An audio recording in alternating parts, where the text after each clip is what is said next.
Oke guys, welcome back to Crypto Indonesia bersama gue Toshi, di mana kita akan membahas segala sesuatu yang berhubungan dengan cryptocurrencies dan blockchain.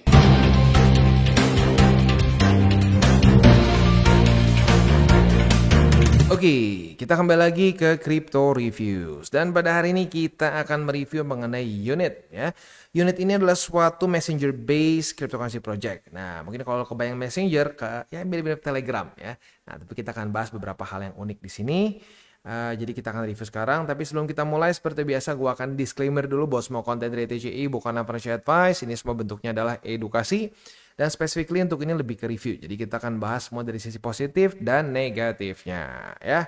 Beberapa hal yang unik mengenai unit ya, mengenai unit ini dia itu menggunakan format messenger begitu. Jadi ya buat lu yang sudah ngikutin kripto dari 2024 tahu bahwa di 2024 itu perkembangan ton luar biasa besar ya.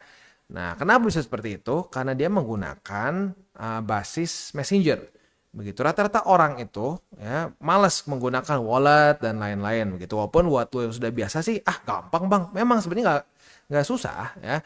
Tapi orang-orang lebih suka dengan apa-apa yang familiar.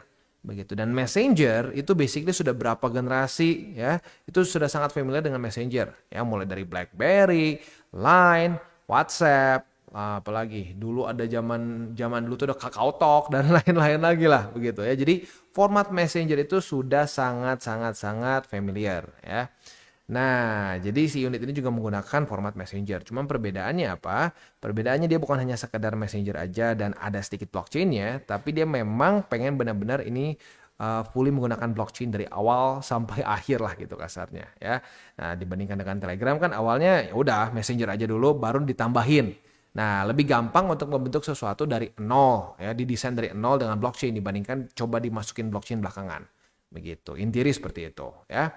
Nah, yang membuat si unit ini unik juga adalah dia itu sudah direcognize oleh beberapa ya institusi lah kasarnya ya. Yang satu di sini ada Kadena, dan untuk si informasinya juga si unit ini dibuat di Kadena ya. Jadi dia di Kadena Network, dan dia juga mendapatkan recognition dan mendapatkan juga grant winner by Kadena begitu, dan dia diharap menjadi salah satu project yang berinovasi tinggi dan juga cutting edge menurut si Kadena ini sendiri ya. Nah, selain itu juga dia itu diberikan kayak semacam award juga oleh Ontochain ya. Jadi Ontochain ini adalah satu project yang ingin membangun infrastruktur di blockchain untuk future tokens, juga mengenabling content creators untuk mengexchange kontennya untuk tokens dan seterusnya. Ini juga berhubungan sama si unit karena bagi lo content creator, lo bisa bikin juga konten di unit dan lo bisa dibayar dengan token unit itu juga. Gitu, makanya ya dia dapat sampai recognition juga dari NGI atau si Ontochain ini sendiri ya.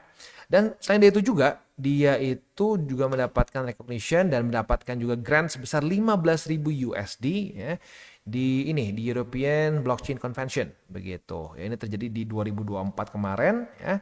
Ya, lo bisa lihat di sini ya, mereka dapat hadiahnya, dan juga mereka sempat di-highlight juga di Future Blockchain Summit 2024 begitu ya.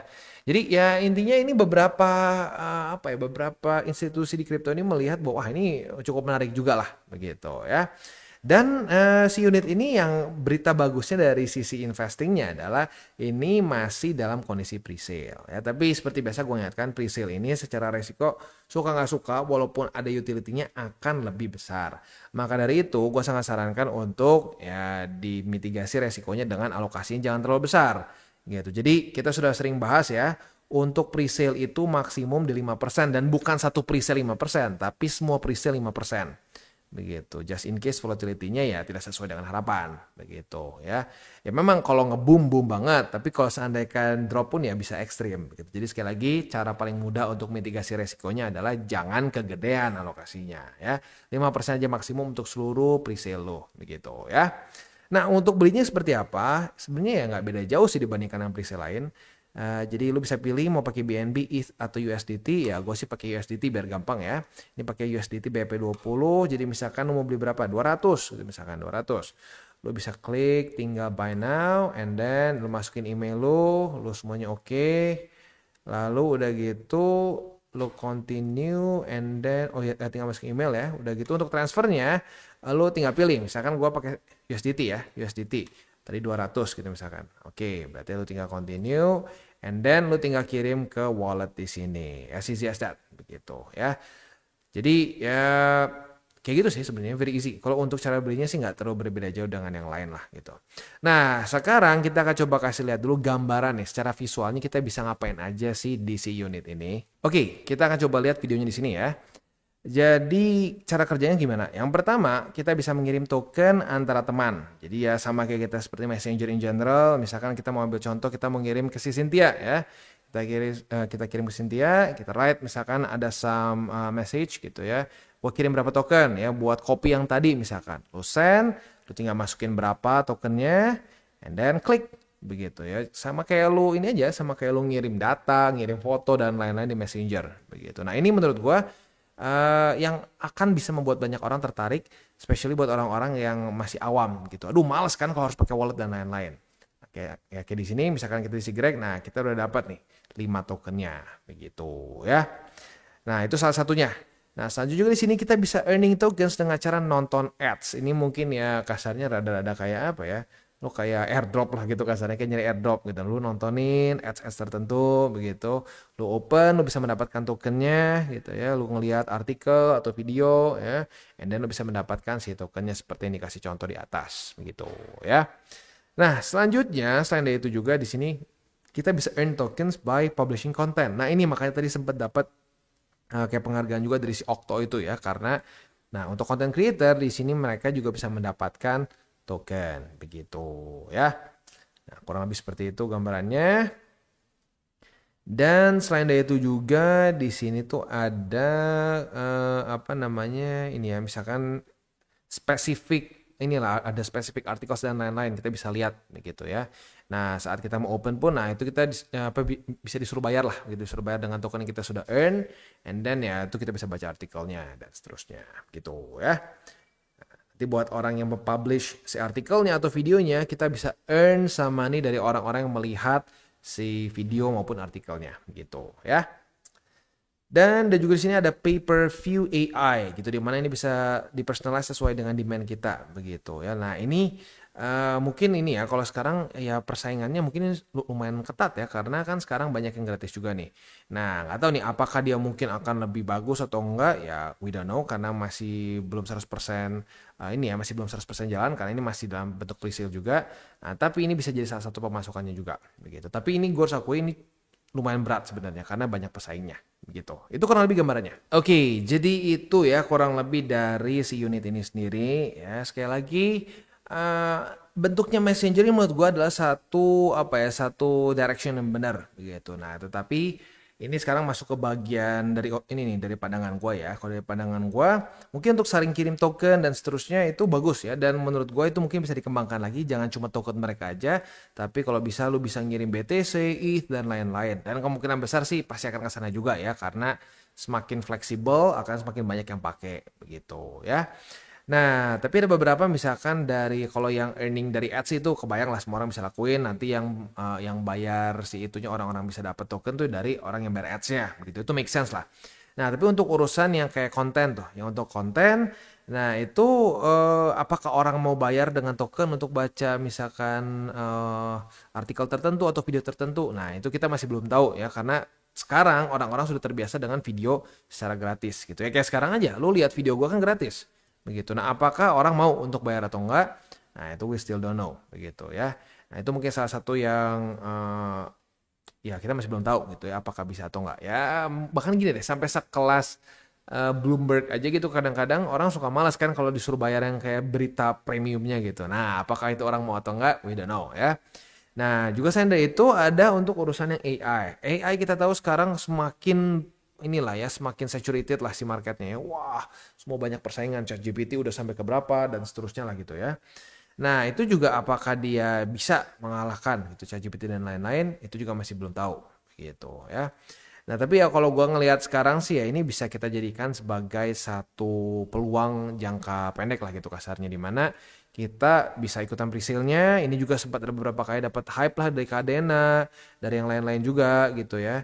Nah, siapa tahu dengan ini ya ini kita anggap sebagai presale, dia nanti listing boom ya, udah boom ya lo bisa ambil ya profitnya Begitu ya. Minimal sih sekali lagi untuk presale aturannya sama ya. Mau presale yang ada utility-nya, mau meme coin juga sama aja. Presale kita harus tetap amankan modal dulu. Jadi misalkan udah listing nih, boom naik ya, wah udah profit asik ya. Nah itu jangan lupa modal tarik dulu, minimal modal ya, minimal modal udah masuk ke kantong. Sisanya Peter lu sendiri dan seberapa yakin lu sama project si presale-nya begitu ya. Supaya apa? Supaya jadi ke handbrake kita lah gitu biar mobilnya nggak jatuh gitu ya, biar nggak jatuh ke jurang begitu ya. Nah, tapi kalau untuk si unit ini ya arguably karena dia memang ada utility-nya dan ada kemungkinan bisa orang juga pakai, ya maybe kita bisa lah pegang berapa banyak gitu. Karena kalau pre-sale in general gue apalagi meme coins gue cenderungnya saat sudah listing boom gitu ya, misalkan profit kayak kemarin dulu zaman waktu masih bear market ya, Sponge itu 600% udah gue TP, udah semua gue TP, beresin modal masuk kantong, profit masuk kantong, udah asik ya. Tapi kalau mungkin kalau presale yang ada utility-nya, ada kemungkinan bisa adopsinya besar ya, kayak kemarin ton gitu ya, mungkin boleh pertimbangkan untuk disisakan lah sedikit gitu. Misalkan jadi lu mau TP, gue TP modal sama mungkin profit lah berapa persen gitu. Nah itu boleh, sisanya kita lihat nih, siapa tahu gede, itu boleh ya. Ya tapi intinya satu, minimal modal harus masuk kantong dulu, kalau enggak ya resikonya menurut gua nggak worth it lah begitu. Dan ingat ya, jangan berpikir presale ini adalah shortcut untuk lu kasarnya, wah gila nih bang, gua kan ketinggalan nih, lu kan dari 2022 nih, gua baru masuk 2024, telat nih, ya udah gua jangan pegang BTC, udah semua porto gua presale sama meme. Waduh jangan seperti itu ya. Sekali lagi ini bukanlah shortcut buat lu yang sudah ketinggalan begitu. Justru malah menurut gua presale dan juga ya presale in general itu lebih baik untuk orang-orang yang sudah profit, udah nggak ada stres modal lagi gitu ya. Nah boleh pertimbangkan untuk alokasi ke mungkin masuknya ke ranah yang lebih beresiko lagi di kripto begitu, dengan cara ya, tapi dengan cara dan syarat jangan kegedean alokasinya, 5% aja. Kasih sayang dong, itu udah capek-capek bangun dari 2022, taunya lu main ngasal semuanya, taunya jeprut gitu kan ya. Malas kalau seperti itu ya. Oke, jadi kurang lebih seperti itu review gua mengenai unit ya, dan kita tutup dengan 3 golden rules. Jangan pakai uang panas, jangan over leverage, berpikirlah jangka panjang. Dan buat kalian yang belum nonton DCWT atau Daily Charting with Toshi, bisa klik di sini, di mana kita akan daily chart your favorite cryptocurrencies. Dan buat lo mungkin masih bingung cara baca chart, candles, dan hal-hal mendasar lain, bisa juga klik di sini, ada tutorials with Toshi. Dan buat lo yang belum punya akun di berbagai macam exchanger, bisa cek link reflektor di bawah. Dan jangan lupa juga untuk join Telegram group kita, di mana kita bisa ngobrol-ngobrol santai mengenai dunia cryptocurrency secara dua arah. So jangan lupa untuk like, subscribe, click the bell icon, and see you on the next video.